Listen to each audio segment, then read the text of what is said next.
So glad you could join us today. Oh, myself as well. I have such gratitude both for Omega Institute diving into this topic and Oh,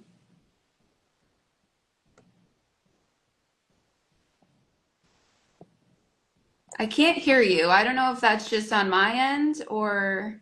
for it. Oh, there you are. Okay. Sorry. We're a little fuzzy over here, but I just heard you at the end there. I'm just excited to be here. Yeah, that's it's yeah, we feel the sentiment and it's really nice to have you. And I just have to say I noticed on your post too, but your nails are amazing. So good. I'm actually signing on closing my house today, so I figured go for the fantastic Oh my to be able gosh. to celebrate the moment because authenticity and identity can be wrapped up in the every single day. It doesn't have to just be at pride parades and big Yeah. performances, right? Yeah, definitely. And that perfect segue into my first question, which is like, what is living authentically? It's such a part of what you do with across identity, gender, sexuality. So for you, what does it look like to live authentically each day? Well, authenticity, I think, has two different sides to it. One is internal authenticity, and the other one is external or performative authenticity. Internal is, do I live in my values? Is how I, when I go to bed at night, can I sit into my body and into my heart and into my mind and say, I done all right. I am me. I am in alignment with what I want to do and be. Mm-hmm. External is how I walk up in the world, right? How I show up. Like, do I want to say, oh, I'm genderqueer and here's what that looks like? Mm-hmm. But authenticity can be either of those or the collaboration between the two.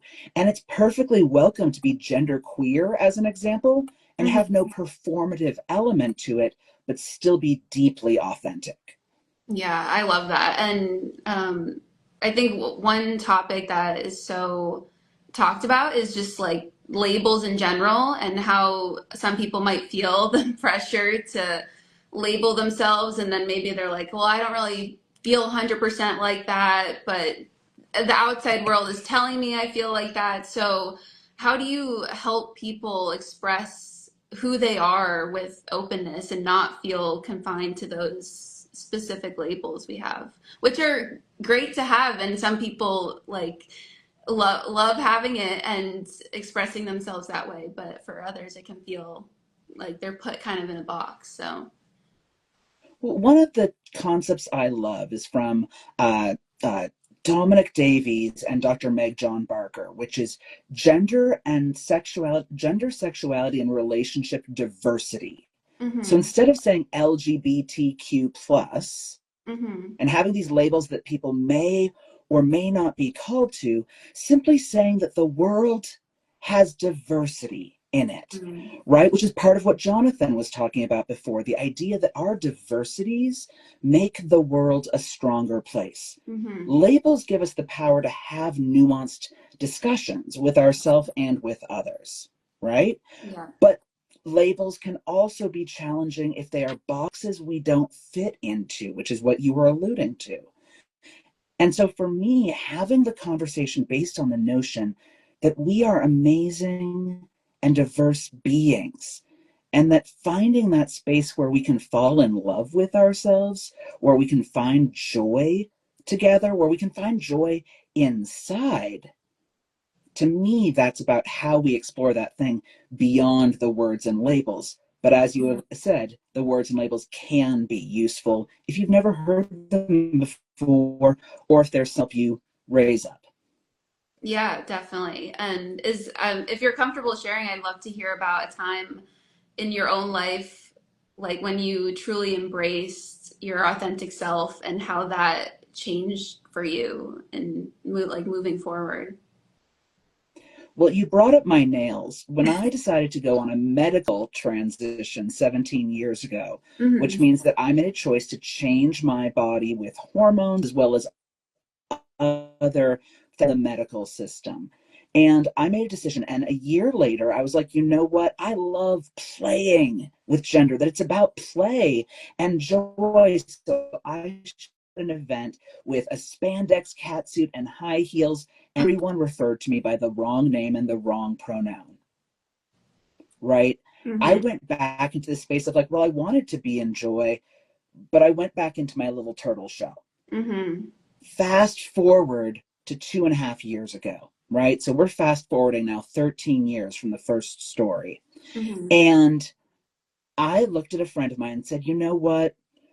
I want to play with that joy. I want to live in that day to day expression of self to acknowledge that my internal authenticity has an external presence to Mm-hmm. it. That it's not always safe. There's times that I'll ball up my Yeah. hands Yeah. walking down the street because that external presentation isn't always safe under the current expression of America and the United States. Mm-hmm. But I said to a friend, I want to do this. Do you know anywhere I could get my nails done? Because that's somewhere I could play on the day to day. And we all look at our nails all the time, right? Looking at the computer, etc. And I got to go to a stylist in Philadelphia who looked at me, this dude with a beard, and I had like very plain masculine glasses on. Yeah. And she just looked at me and said, yeah, what color do you want? You want sparkles? Cool, let's put some blue sparkles on here. And finding someone who could see that authenticity, who can see that I was taking the internal and Mm-hmm. presenting it to the external without me going through that journey of not being seen, the Mm-hmm. journey of being called the wrong things, the journey of all that had happened 13 years earlier. Suddenly, this safe moment through one human being saying, I see you, you're Mm-hmm. fine. To me, that was such a blossoming moment of external authenticity. I love that. And nails, I feel like, are such a subtle but also not way of expressing ourselves. And Right.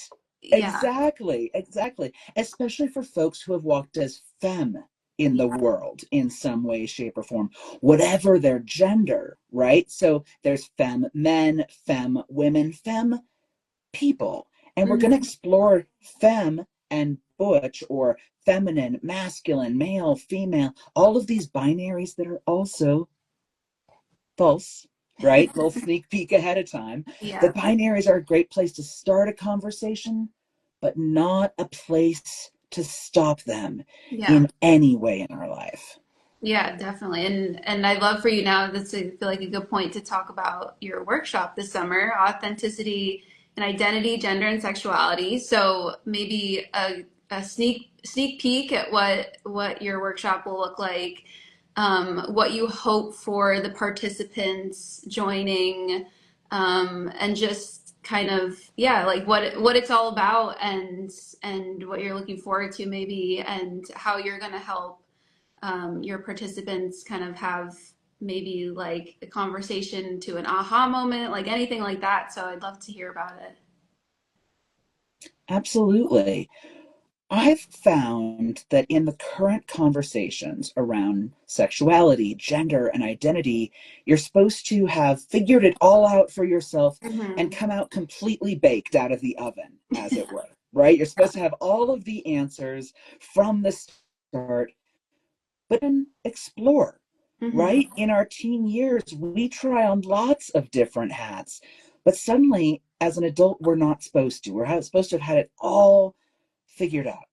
Mm-hmm. So, my desire is to present not just ideas, but spaces to play and have conversation and fill out big picture things with colored pencils and have the ability to try out different exercises where they can say, maybe this fits, maybe this doesn't fit. What does this word mean to you here in this circle as we discuss versus what does it mean to me? Do these things feel in alignment? And one of the exercises that I've done with private clients that I'm excited to bring into the public is a conversation around the difference between romantic attraction and sexual attraction. Mm-hmm. Because a lot of people perceive that, oh, I had had this with a former partner. They identified as bisexual. They Hmm. were sure of it. They were certain of it. And then when I decided to transition medically, they went, oh, oh. And they realized they had a sexual Hmm. attraction and sensual attraction to an array of genders, Hmm. but they realized that they weren't romantically attracted and relationshiply evolved and like connected, I should say, Right. aroused romantically by the idea of being a man with another man. And that Mhm. didn't make him a bad person. Yeah. It made him a person who had a realization. Yeah. And it was really hard for both of us, and it led to a breakup, but we didn't blame each other. And so Hmm. I'm going to bring that conversation in, the idea of where are you sexually attracted? Where are you sensually attracted? Who are you intellectually and socially Hmm. drawn to? And where is your romance and desire for intimacy? And what types of intimacy? And tease those apart. Because the cultures that I live in have said that these things should, quote, always be in alignment. Hmm. But are they really for all of us? And so my hope is to kind of tease that apart. Yeah, and I think maybe it's like something too that people don't even realize that maybe they need to be in a space like this. And I'll say it again, but Omega is such a special place, and I think bringing that work here is going to be just so amazing for you and for the Oh my participants. gosh. Yes, absolutely. And it's not only is it a beautiful place physically, but energetically, and to have it as part of this entire Pride Yeah, event with all these other intensives yeah. happening. So, mealtime, we're going to be able to have all of this cross pollination of queer love and diverse identity and authenticity joy. I'm so excited, not just for the intensive, but also our meal times. Oh, I know it sounds just so fun. And like it's yeah, it's gonna be so fun and exciting and insightful and all the words. Like it's gonna be great. And I'll remind our viewers that there is a discount. So Pride 2025 will get you a tuition discount on whichever program you decide to register for, which is amazing. And before we go today, I just wanted to shout out you have a giveaway that we're doing on our page, two of your books. I do. Yes, I am doing a giveaway of both Traversing Gender, Understanding Transgender Realities. So, whether you have a trans person in your life or a gender nonconforming person in your world, or whether you might be on this path yourself, it's a great resource for that. I know a number of school teachers who have gotten this to Mhm. be able to explore the topic, doctors, therapists, etc. And then Mhm. also an anthology called Queer Magic Power Beyond Boundaries, where 41 different artists and authors, poets and comic book designers, all kinds of perspectives from academic to personal, all share their experiences of the intersection of what they consider magic in their life and what they consider the exploration of queerness.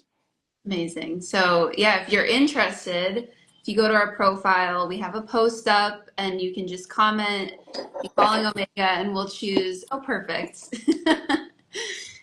We'll be choosing a random winner. So, everyone has an equal opportunity, but just comment on the post and be following Omega, and that's literally all you have to do to enter. So, we're really grateful for that and for you Love joining it. us Thank you today. so much for having me. Of It's been a delight.